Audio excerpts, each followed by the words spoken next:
Tenth class में छठा जो पार्ट है साइंस का जैव प्रक्रम बहुत ही अच्छा पार्ट है और बहुत ही अंक भार भी इसके 9 नंबर हैं। 9 नंबर का ये टोटल पार्ट है और इसमें वस्तुनिष्ठ प्रश्न 3 पूछे जाएंगे। अति लघुतरात्मक 1 आएगा, लघुतरात्मक 1 आएगा, दीर्घ प्रश्न 1 आएगा। इस प्रकार से कुल इस पार्ट से 6 प्रश्न आएंगे आपके। ठीक है, तो चलिए देखते हैं जैव प्रक्रम वाले पार्ट से जो मोस्ट क्वेश्चंस हैं शेखावटी मिशन 100 के तहत जो तैयार किए गए हैं उनको आज आप यहाँ पर इस वीडियो में देखते हैं। पहला प्रश्न है आपका, अमीबा भोजन किस अंग की सहायता से करता है? अच्छा प्रश्न है। अमीबा भोजन किस अंग की सहायता से करता है? कूटपाद से करता है, पैर से करता है, हाथ से करता है या मुंह से करता है? तो ध्यान रखिए जो अमीबा होता है ना वो कूटपाद यानी कि पादाप से अपना भोजन करता है।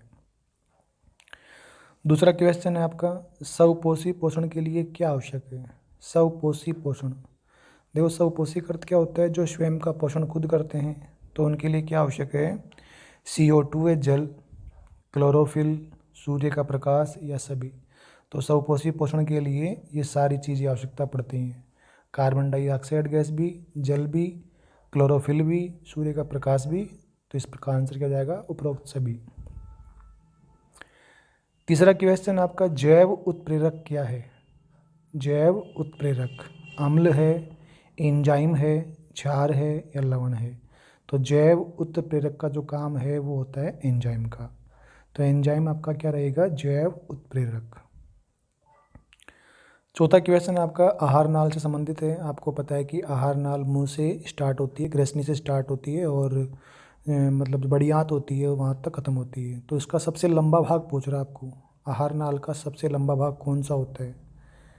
तो बृहदांत्र, इसका मतलब क्या है? बड़ी आंत। क्षुद्रांत्र, छोटी आंत। आमाशय, पेट हमारा। ग्रेसिका, जो गर्दन होती है जहाँ से खाना जाता है। तो इसमें पूछ रहा है कि आहार नाल का सबसे लंबा भाग, तो सबसे लंबा भाग होता है क्षुद्रांत्र यानी कि छोटी आंत। छोटी आंत सबसे लंबी होती है, लगभग 20-25 फीट की होती है। तो आहार नाल का सबसे लंबा पार्ट कौन सा है? क्षुद्रांत्र। पाइरूवेट के विखंडन से CO2 जल व ऊर्जा देता है, यह क्रिया कहाँ संपन्न होती है? पाइरूवेट के विखंडन से CO2 जल और ऊर्जा देता है, तो ये क्रिया कहाँ संपन्न होती है? कोशिका द्रव्य में, माइटोकॉन्ड्रिया में, हरितलवक में या केंद्रक में? तो पाइरूवेट के विखंडन से जो CO2 जल और ऊर्जा प्राप्त होती है वो होती है माइटोकॉन्ड्रिया में। आपको पता है कि माइटोकॉन्ड्रिया क्या कहते हैं? कोशिका का शक्तिगृह। पढ़ा होगा आपने पहले 10th क्लास में, याद होगा। कोशिका का शक्तिगृह किसे कहते हैं? माइटोकॉन्ड्रिया का, पावर हाउस ऑफ सेल। ये बहुत ही शानदार क्वेश्चन है, आने वाले कंपटीशन के एग्जाम में आपको ये देखने को मिल सकता है और ये सामान्य जानकारी आपको होनी भी चाहिए। रक्त का थक्का बनाने का कार्य कौन करती है? जब हमारे कहीं पे चोट लग जाती है तो जो खून बहता है ना, तो उस खून को रोकने का कार्य कौन करती है? प्लेटलेट्स करती हैं, लसिका करती है, RBC करती है या WBC करती है? तो रक्त का थक्का बनाने का काम कौन करती हैं? प्लेटलेट्स। ओके। RBC का अर्थ क्या होता है? रेड ब्लड सेल यानी कि लाल रक्त कोशिकाएं। और WBC का अर्थ क्या होता है? श्वेत रक्त कोशिकाएं। पादप में जल परिवहन, ये अच्छा प्रश्न है। जल परिवहन, देखो पादप में 2 ऊतक होते हैं, एक तो फ्लोएम होता है और एक जाइलम होता है। तो जल परिवहन का लिए उत्तरदायी होता है जाइलम। आप इसको जैसे जय ध्यान रखें ना, जल के लिए जाइलम। और खनिज पदार्थों का पूछे, अन्य का पूछे तो उसमें आप फ्लोएम कर सकते हैं। मानव में वृक्क का क्या कार्य है? तो आपको पता है कि वृक्क जो हमारे शरीर में जो अपशिष्ट पदार्थ होते हैं उनका वो क्या करता है? उत्सर्जन करता है। तो वृक्क का कार्य क्या हो गया आपका? उत्सर्जन। मानव में मुख्य उत्सर्जी पदार्थ क्या है? यानी कि सबसे अधिक जो पदार्थ बाहर निकलता है उत्सर्जी, वो क्या है? यूरिक अम्ल है, यूरिया है, अमोनिया है या कोई नहीं? तो मानव में सबसे ज़्यादा निकलता है यूरिया। पसीने के माध्यम से, मूत्र के माध्यम से अधिकतर इसी का उत्सर्जन होता है। मछली के हृदय में कितने कोष्ठ होते हैं? बताइए, पहले ये बताइए, मानव हृदय में कितने कोष्ठ होते हैं? 2, 4, 5, 7? मानव हृदय में 4 कोष्ठ होते हैं। ठीक है। उसी प्रकार से हृदय में, इसमें पूछ रहा है मछली का हृदय, तो मछली के हृदय में केवल 2 ही होते हैं। किस वाहिका में वॉल्व पाए जाते हैं? वॉल्व जो खून को आगे बढ़ाते हैं, तो शिरा में मिलते हैं, धमनी में मिलते हैं, सिरिकाएं मिलते हैं, कोई नहीं। तो वॉल्व मिलते हैं किसमें? धमनी के अंदर। ये देखो वापस प्रश्न आ गया, पादपों में भोजन का परिवहन। अभी ऊपर बताया था मैंने आपको कि अगर जल की बात करें तो जाइलम, और जल के अलावा पूछे तो फ्लोएम। तो इसका आंसर क्या हो जाएगा आपका? फ्लोएम। एक स्वस्थ व्यक्ति प्रतिदिन कितना लीटर आरंभिक निशंद वृक्क में होता है? वृक्क में कितने लीटर आरंभिक निशंदन होता है? तो 120 लीटर का होता है, 140 लीटर का होता है प्रतिदिन। देखो हमारा जो वृक्क होता है ना, इतना मजबूत होता है वो, रोजाना इतने लगभग निशंदित वृक्क करता है। तो कितना होता है? 180 लीटर। 180 लीटर को मतलब आरंभिक निशंदन वृक्क में होता है, कितना होता है वो? 180 लीटर। सजीवों के द्वारा भोजन ग्रहण करना क्या कहलाता है? अवशोषण, अंतःग्रहण, पाचन, उत्सर्जन। तो सजीवों के द्वारा जो भोजन ग्रहण करते हैं ना, उसको बोलते हैं अंतःग्रहण। ठीक है। अवायवीय श्वसन में मुख्य उत्पाद क्या है? अवायवीय श्वसन, तो इसमें हाइड्रोक्लोरिक अम्ल होता है, ग्लूकोज होता है, अमीनो अम्ल होता है, या इथाइल एल्कोहल होता है। तो इसमें होता है इथाइल एल्कोहल। स्वस्थ शरीर का सामान्य रक्तदाब, ये सबको पता होना चाहिए आपको, मोस्ट क्वेश्चन है ये। हमारे शरीर का जो दाब होता है वो कितना होता है? तो वो होता है 120 mm 80 हाइड्रोग्राम। रुधिर का द्रव्य भाग क्या कहलाता है? रुधिर का जो द्रव्य भाग होता है वो क्या कहलाता है? प्लाज्मा होता है, कोशिकाएं होती हैं, आरबीसी होती है, या डब्ल्यूबीसी होता है। रुधिर होता है ना, तो उसमें जो द्रव नामक पदार्थ होता है, द्रव की तरह जो पदार्थ होता है उसको बोलते हैं प्लाज्मा। ये ध्यान रखें आप। रुधिर को हृदय से शरीर में अंगों तक ले जाने वाली वाहिकाएं। देखो ये बहुत अच्छा क्वेश्चन है, यहाँ से आपको दोनों चीज़ों का पता होना चाहिए, शिरा और धमनी। इसमें क्या बोल रहा है ये? हृदय से शरीर में अंगों तक ले जाने वाली। तो यहाँ पे आप इसको नोट कर लो कि शिरा और धमनी होती है हमारे अंदर। तो हृदय में जब रक्त आता है ना, तो वो वहाँ पर शुद्ध हो जाता है वो, तो हृदय से अन्य अंगों की तरफ ले जाएगी ना, उसे कहेंगे धमनी। तो आप ध्यान रखो कि धमनी में किसका परिवहन होता है? शुद्ध रक्त का। और प्रश्न पूछ ले अशुद्ध रक्त का परिवहन किसमें होता है? शिरा के अंदर। ठीक है। हृदय से शरीर में अंगों तक ले जाने वाली वाहिकाएं कहलाती हैं धमनी। अब आपको और पूछ ले कि शरीर के अंदर अशुद्ध रक्त का परिवहन किन के माध्यम से होता है? शिराओं के माध्यम से। हमारे शरीर में 2 प्रकार की वाहिकाएं होती हैं, एक तो शिरा होती है और एक धमनी। शुद्ध रक्त का परिवहन किसमें होता है? धमनी के अंदर, और अशुद्ध का शिरा के अंदर। मानव हृदय में कितने कक्ष होते हैं? देखो आगे ना प्रश्न भी, कितने होते हैं? 4। मानव हृदय में कितने कक्ष होते हैं? 4। मछलियों में 2। और मछली सांस किससे लेती है? गलफड़ों से। मानव लेता है फेफड़ों से।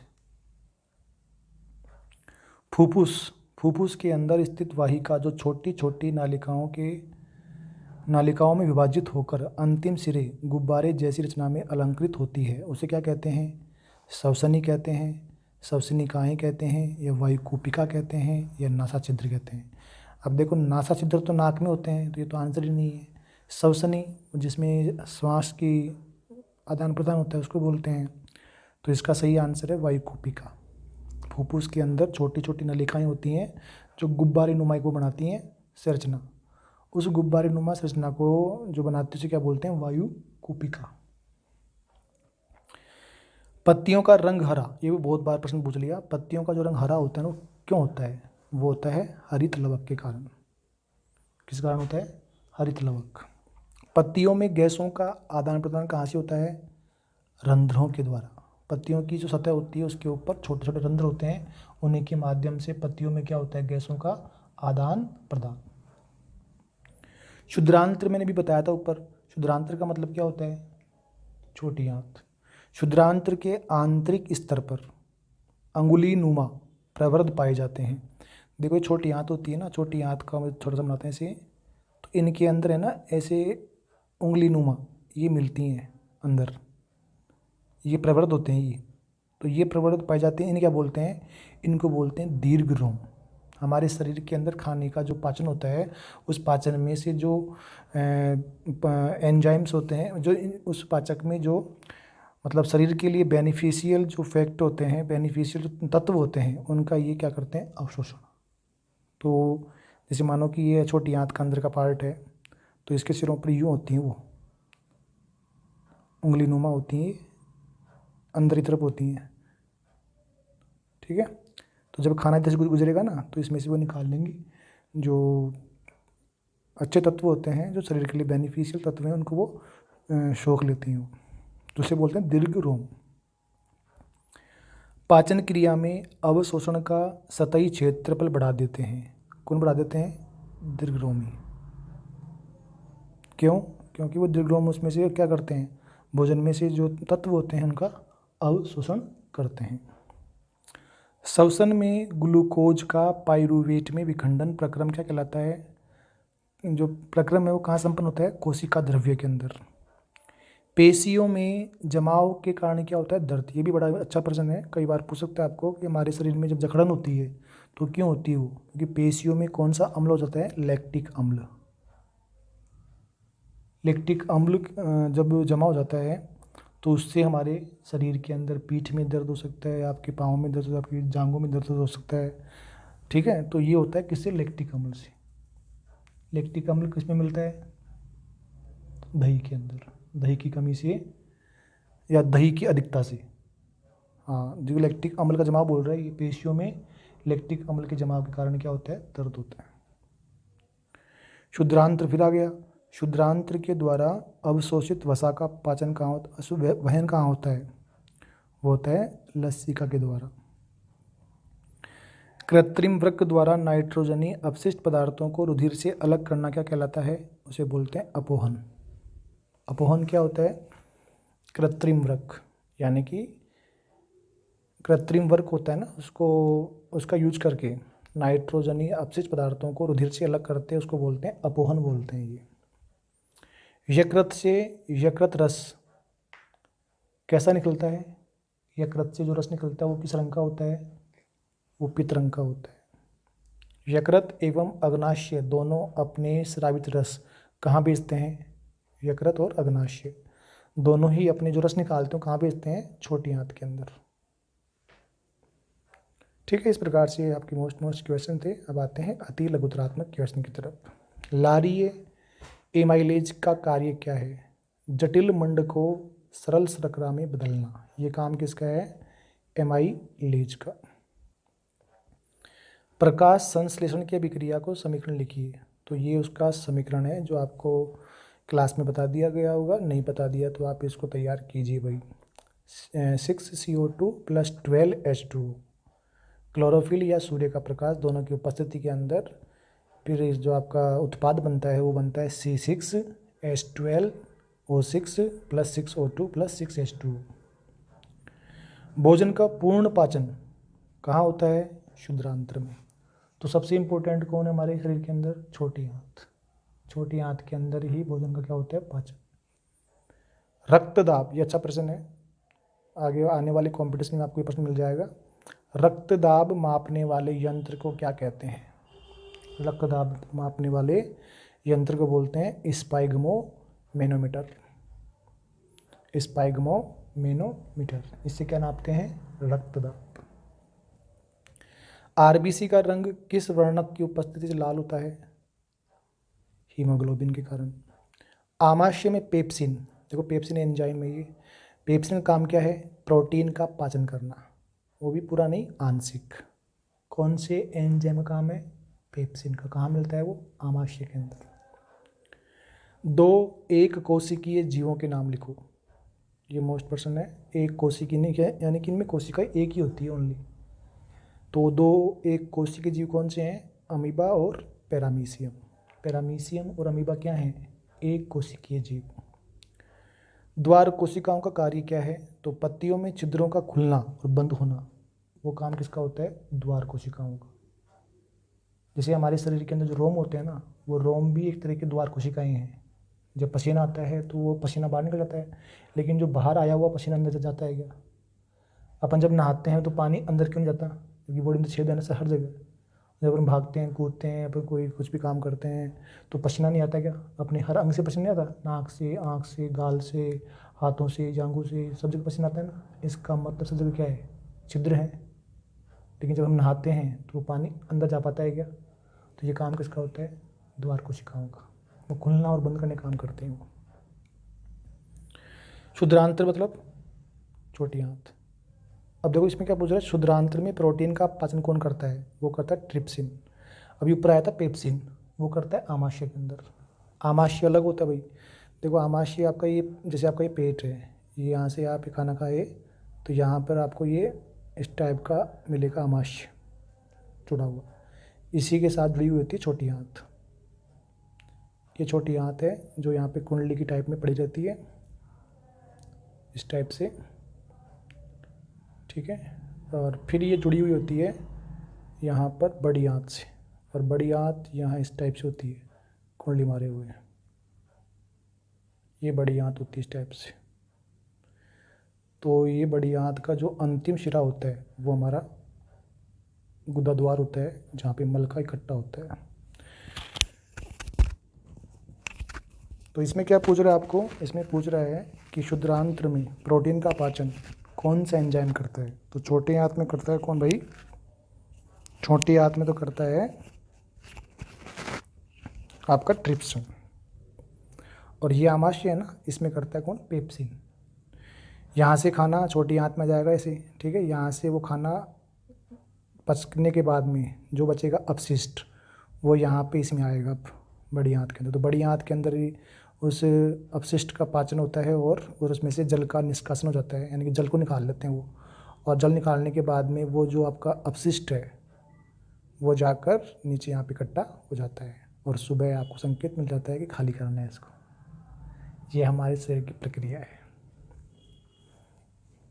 हमारे आमाशय में अम्ल की भूमिका बताओ, क्या है? आमाशय में कौन सा अम्ल होता है? हाइड्रोक्लोरिक अम्ल। तो भोजन का माध्यम क्या हो जाएगा? उसमें अम्लीय हो जाएगा। कोशिका की ऊर्जा मुद्रा किसे कहते हैं? वो कहते हैं एटीपी को। एटीपी की फुल फॉर्म क्या होती है? Adenosine triphosphate. एटीपी के विखंडन से कितनी ऊर्जा मोचित होती है? वो होती है 30.5 kg। फेफड़ों में गैसों का विनिमय किस स्थल पे होता है? वो कहाँ होता है भाई? वायुकोशिका के अंदर। जाइलम में जल की गति के लिए मुख्य प्रेरक बल कौन सा होता है? वो होता है वाष्पोत्सर्जन कर्षण बल। मानव उत्सर्जन की सूक्ष्म इकाई क्या है? वो है न्यूफ्रॉन, यानी कि वृक्कण। जैव प्रक्रम किसे कहते हैं? सजीवों के सभी प्रक्रम जो सम्मिलित रूप से क्या करते हैं? अनुरक्षण, उसे क्या बोलते हैं? जैव प्रक्रम। रंध्रों का खुलना और बंद होना किस तरह संपन्न होता है? द्वार कोशिकाएं जल अवशोषित कर फूल जाती हैं तो रंध्र खुल जाते हैं। इसी तरह कोशिकाओं के सिकुड़ने पर रंध्र बंद हो जाते हैं। पाइसीकरण किसे कहते हैं? वसा के वृहत अणुओं को छोटी छोटी गोलिकाओं में विखंडन करना ही क्या होता है? पाइसीकरण। दंत चरण क्या होता है? दंत चरण, देखो इनेमल है ना पदार्थ, ध्यान रखना कि इनेमल जो होता है हमारे दांतों के ऊपर एक पदार्थ होता है जो हमारे शरीर का सबसे कठोर पार्ट है। पूछ सकता है आपको, मानव शरीर के अंदर सबसे कठोर पार्ट कौन सा होता है? इनेमल, जो कहाँ मिलता है? दांतों के ऊपर। डेंटिन, और एक तत्व क्या है? डेंटिन। धीरे धीरे मृदुकरण के कारण क्या हो जाता है? मृदुकरण होता है इनका, और इसके कारण जीवाणु द्वारा शर्करा प्रक्रिया कर अम्ल बनाना होता है, उसको बोलते हैं दंत चरण। ऐसे हमारे दांत है ना धीरे धीरे, मतलब वो धीरे धीरे वो कमज़ोर हो जाते हैं दांत वो, तो उसको बोलते हैं दंत चरण। प्रकाश संश्लेषण दौरान कौन सी घटनाएं होती हैं? तो क्लोरोफिल के द्वारा प्रकाश ऊर्जा को क्या करते हैं? एक तो अवशोषित, दूसरी प्रकाश ऊर्जा को रासायनिक ऊर्जा में क्या करते हैं? रूपांतरित। और जल अणुओं का क्या होता है? अपघटन। तीसरा काम CO2 का कार्बोहाइड्रेट में अपचयन। विभिन्न पथों के द्वारा ग्लूकोज के विखंडन का आरेख चित्र बनाइए। मोस्ट प्रश्न है 10th क्लास वालों के लिए, इसको आप कंठस्थ करके जाएं, इसको पूरे को याद कर लीजिए आप इस प्रकार से। दोहरा परिसंचरण किसे कहते हैं? मनुष्य में रक्त परिवहन के प्रत्येक एक चक्र में रक्त हृदय में कितनी बार आता है? 2 बार, ठीक है। एक बार तो हृदय में कौन सा रक्त आएगा? अशुद्ध, वो वहाँ से क्या होगा? शुद्ध। फिर वो धमनियों के माध्यम कहाँ जाएगा, पूरी बॉडी के अंदर। तो हमारे रक्त का कितनी बार परिसंचरण हुआ, 2 बार। तो दोहरा परिसंचरण कहाँ पाया जाता है, मनुष्य के अंदर। प्लेटलेट्स, ये इंपॉर्टेंट प्रश्न है आने वाले कंपटीशन के अंदर भी और आने वाले बोर्ड एग्जाम में भी आपको ये देखने को मिल जाएगा। प्लेटलेट्स द्वारा अनुरक्षण कैसे होता है, तो अभी आपने ऊपर पढ़ा था ना, प्लेटलेट्स क्या काम आती हैं, रक्त का थक्का बनाने के अंदर। शरीर से रक्तस्राव होने पर प्लेटलेट्स कोशिकाएं चोट लगे स्थान पर जाल बनाकर रुधिर का थक्का बना देती हैं, जिससे रक्तस्राव क्या जाता है, बंद। अगर ये नहीं हो तो हमारे शरीर से रक्त अधिक बह सकता है, जिससे जो घायल व्यक्ति है उसकी मृत्यु भी हो सकती है। तो प्लेटलेट्स की भूमिकाएँ बहुत इंपॉर्टेंट है हमारी बॉडी के अंदर। हमारे शरीर में हीमोग्लोबिन की कमी के कारण क्या हो सकता है, हीमोग्लोबिन की कमी से शरीर में रक्त की कमी हो जाएगी, ठीक है, जिसको अपन बोलते हैं खून की कमी, एनीमिया बोलते हैं उसको, जिसे कौन सा रोग कहते हैं, एनीमिया। तो ये देखो आप ये प्रश्न बन गया आपका, एनीमिया रोग किससे होता है, हीमोग्लोबिन की कमी से। साथ ही O2 और CO2 का परिवहन भी क्या होगा, प्रभावित। क्यों, क्योंकि हीमोग्लोबिन के द्वारा ही ऑक्सीजन और कार्बन डाइऑक्साइड क्या होता है, परिवहन होता है हमारी बॉडी के अंदर। हीमोग्लोबिन के अंदर ही ऑक्सीजन भी होती है और कार्बन डाइऑक्साइड गैस भी होती है, जिसका परिवहन होता है ना, वो इसी वर्णक के माध्यम से होता है। और हमारी लाल कोशिकाओं का जो लाल वर्ण होता है वो भी किससे होता है, हीमोग्लोबिन से। हीमोग्लोबिन की कमी से कौन सा रोग हो सकता है, एनीमिया रोग। अमीबा का चित्र समझाना है आपको, तो ये आप इसको देख लीजिएगा, ये प्रश्न है आपका, और ये अमीबा है। अमीबा में किस प्रकार से खाना बनता है वो आपको बताना है, ठीक है। ये मानव का पाचन तंत्र, इसको भी आप अभ्यास कर लीजिएगा। और जो आपको पता है ऊपर का तो कर ही लोगे आप। यहाँ पे ये आपका आमाशय है, ये अंदर छोटी आंत है, ये बड़ी आंत है। आमाशय में पाचन क्रियाएं क्या होती है वो आप बताइए। तो देखो, मुंह से भोजन आता है आमाशय के अंदर, फिर आमाशय से जो पाचक रस होता है उसमें मिल जाने के बाद में ये आता है छोटी आंत में। छोटी आंत के बाद के अंदर वहाँ से जो एंजाइम्स होते हैं उनका माध्यम से पाचन होने के बाद में खाना खा जाता है बड़ी आंत के अंदर। तो इस प्रकार से आपको याद होना चाहिए। क्षुद्रांत्र में पाचन क्रिया समझाइए, क्षुद्रांत्र में क्या क्या होता है। तो देखो, क्षुद्रांत्र में देखो प्रोटीन और वसा का क्या होता है, पूर्ण पाचन। प्रोटीन का और वसा का पूरा पाचन कहाँ होता है, छोटी आंत के अंदर। इस कार्य के लिए क्षुद्रांत्र में आंतरीय रस स्रावित होता है। यकृत और अग्नाशय ग्रंथियों में क्रम से पित्तरस और अग्नाशय रस प्राप्त करता है। पित्तरस भोजन का माध्यम क्षारीय बनाता है। पित्तरस से भोजन क्या हो जाता है, क्षारीय। वसा का क्या होता है उससे, पायशीकरण। और पायशीकृत वसा का पाचन लाइपेज एंजाइम के द्वारा होता है। अग्नाशय रस का ट्रिप्सिन एंजाइम प्रोटीन का पूर्ण क्या करता है, पाचन। आंतरीय रस में उपस्थित एंजाइम अंत में प्रोटीनों को अमीनो अम्ल में, जटिल कार्बोहाइड्रेट को ग्लूकोज में, वसा को वसीय अम्ल में, ग्लिसरॉल में चेंज कर देते हैं। वायवीय श्वसन और अवायवीय श्वसन, ये मोस्ट प्रश्न है 10वीं क्लास के लिए, इसको आप कंठस्थ याद कर लें। वायवीय श्वसन एक तो किस में होता है, ऑक्सीजन की उपस्थिति में, तो ये क्या जाएगा यहाँ पे, अनुपस्थिति। जीवों में माइटोकॉन्ड्रिया में होता है, और ये किस में होता है, यीस्ट में होता है ओनली। और ये इससे क्या बनता है, कार्बन डाइऑक्साइड गैस और जल। कौन सी श्वसन में, वायवीय श्वसन में। इसमें क्या बनता है, इथेनॉल और CO2। और इसमें ऊर्जा बनती है अत्यधिक मात्रा में, और इसमें ऊर्जा बनती है कम मात्रा में। कौन से में, अवायवीय श्वसन। ये मानव श्वसन तंत्र का चित्र है, इसका भी अभ्यास कर लें आप। मानव श्वसन क्रियाविधि, आपको इसको पढ़ना है क्वेश्चन को। और ये अगला प्रश्न आपका मानव हृदय वाला है, ये मोस्ट प्रश्न है। मानव हृदय की जो प्रक्रिया है उसको आप आराम से पढ़ सकते हो, और पढ़कर ये चित्र बनाना भी आपको आना चाहिए। हृदय की जो पूरी जो संरचना है आपको आनी चाहिए। देखो, हृदय में 4 प्रकोष्ठ होते हैं, दायां निलय, बायां निलय और दायां आलिंद, बायां आलिंद। तो इसमें कहाँ से रक्त आता है, कैसे शुद्ध होता है, ये सारा आपको पढ़ना पड़ेगा भाई। मानव में दोहरा रक्त परिसंचरण क्या होता है बताइए दिया ऊपर आपको, इसकी व्याख्या करनी है आपको। और फिर आपका है CO2 O2 का परिवहन कैसे होता है, यानी कि वापस वही प्रश्न है आपका, दोहरा परिसंचरण। शिरा व धमनी में क्या अंतर है, देखो प्रश्न आ गया, मोस्ट प्रश्न ये 10th क्लास के लिए। रुधिर को अंगों से लाती है, कहाँ लाती है, हृदय के अंदर। और धमनी क्या करती है, हृदय से अंगों तक ले जाती है। शिराओं में कौन सा रक्त बहता है, अशुद्ध। इसमें कौन सा बहेगा, शुद्ध। और इसमें रक्तदाब क्या होता है, कम। अशुद्ध का क्या होता है, कम होता है। और इसमें क्या होता है, उच्च। इसमें वॉल्व नहीं पाए जाते और इसमें वॉल्व पाए जाते हैं। धमनी में वॉल पाए जाते हैं। वॉल जानते हो ना, वॉल, वो पंप करते हैं ताकि रक्त आगे बढ़े, वॉल। पादपों में जल भोजन पदार्थों का परिवहन समझाइए। तो आप ये इसको पढ़िए ध्यान से और अपनी किताब से पढ़िए आप, और इस प्रकार से आप बनाइए। मानव में उत्सर्जन का नामांकित चित्र, इसको बना के जाइए आप। मानव वृकाणु का नामांकित चित्र बताइए। वृकाणु का चित्र आपके एग्जाम में आ सकता है, तो इसके जो भाग हैं वो देखिए आप। ये वृकाणु है भाई, ठीक है। और ये आपका मानव उत्सर्जन की क्रियाविधि कैसे होता है आपका ये, ठीक है। इस प्रकार से आपकी मोस्ट क्वेश्चन थे। आप सभी को बहुत बहुत शुभकामनाएं और आने वाले एग्जाम के लिए best of luck. Good luck dear students.